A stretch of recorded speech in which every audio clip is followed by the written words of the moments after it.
ଆଞ୍ଚଳିକ କଳିଙ୍ଗ ହର୍ବାଲ ମେଳା 2025 ତୃତୀୟ ଦିନ ସବୁରି ମୋହନରେ ଔଷଧୀୟ ବୃକ୍ଷରୋପଣ ଓ ବନ୍ୟପ୍ରାଣୀ ସୁରକ୍ଷା।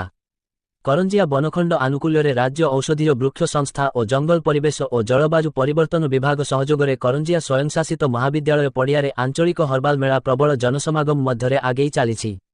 ଆଜି ତୃତୀୟ ଦିନର ମୁଖ୍ୟ ଅତିଥି ଭାବେ ଉପଜିଲ୍ଲାପାଳ ପ୍ରେମାଂଶୁ ଚାନ୍ଦ, ଉପଖଣ୍ଡ ପୋଲିସ ଅଧିକାରୀ ନବକୃଷ୍ଣ ନାୟକ, କରଞ୍ଜିଆ ଗୋଷ୍ଠୀ ଉନ୍ନୟନ ଅଧିକାରୀ ପ୍ରଦ୍ୟୁମ୍ନ ନାୟକ, ତହସିଲଦାର ବେଦବ୍ୟାସ ଭୋଇ, ସାଂସଦ ପ୍ରତିନିଧି ଆଶିଷ କୁମାର ମହାନ୍ତ ଯୋଗଦାନ କରି ସେମାନଙ୍କ ମୂଲ୍ୟବାନ ମନ୍ତବ୍ୟ ପ୍ରଦାନ କରିଥିଲେ। ଅତିଥି ଗଣ ଔଷଧୀୟ ବୃକ୍ଷରୋପଣ ଓ ବନ୍ୟପ୍ରାଣୀ ସୁରକ୍ଷା ଉପରେ ଗୁରୁତ୍ୱ ଦେଇ ବକ୍ତବ୍ୟ ରଖିଥିଲେ। ପ୍ରାରମ୍ଭରେ ଅତିଥି ଗଣ ଜଗତର ନାଥ ଜଗନ୍ନାଥ ଓ ମା ତାରିଣୀଙ୍କ ଫଟୋଚିତ୍ରରେ ମାଲ୍ୟାର୍ପଣ ଓ ପ୍ରଦୀପ ପ୍ରଜ୍ୱଳନ କରିଥିଲେ।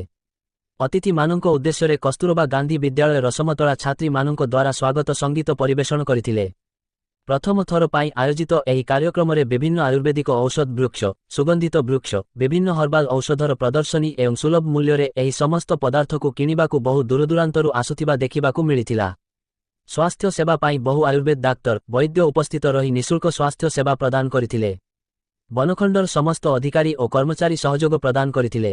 ପରିଶେଷରେ ସୁବ୍ରତ ବିଶ୍ୱାଳ ଓ ଲକ୍ଷ୍ମୀ ଝାଙ୍କ ପରିଚାଳନାରେ ବିଭିନ୍ନ ନୃତ୍ୟାନୁଷ୍ଠାନଗୁଡ଼ିକ ପକ୍ଷରୁ ରଙ୍ଗାରଙ୍ଗ କାର୍ଯ୍ୟକ୍ରମ ଅନୁଷ୍ଠିତ ହୋଇଥିଲା। ମୟୂରଭଞ୍ଜ ଜିଲ୍ଲା କରଞ୍ଜିଆରୁ ବି. ଦିବ୍ୟେନ୍ଦୁ ଶେଖର ଅଙ୍କ ରିପୋର୍ଟ।